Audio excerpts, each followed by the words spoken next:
આ સંસ્કાર, આય નાનો રાખો ને સંસ્કાર છે. અને લૌકિક દ્રષ્ટિએ પણ તમે આય મોટો રાખો ને તમે મૂર્ખ જ છો. કારણ કે તમે જો સજાગ હો ને તમે જો બુદ્ધિવાળા હો તો તમે સમજી શકો કે તમારાથી બેઠેલી દર ત્રીજી વ્યક્તિ કોક ક્ષેત્રમાં, કોક રીતે, કોક આવડતમાં તમારા કરતા વધારે બુદ્ધિશાળી છે. Yes or no? Just raise your hands if you say yes.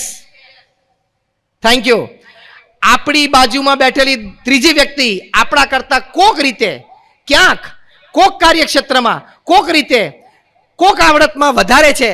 તો એ વ્યક્તિ જેમ તમને તમારી વિશેષ આવડતને, હોશિયારીને, અનુભવને, કામ માટે માન આપે છે, એમ એ વ્યક્તિ જે કાર્યક્ષેત્રમાં તમારા કરતા વધારે નિપુણ હોય એ તમારે પણ એને માન આપવું જોઈએ. એ તમે ન આપી શકો તો તમારામાં સંસ્કાર નથી.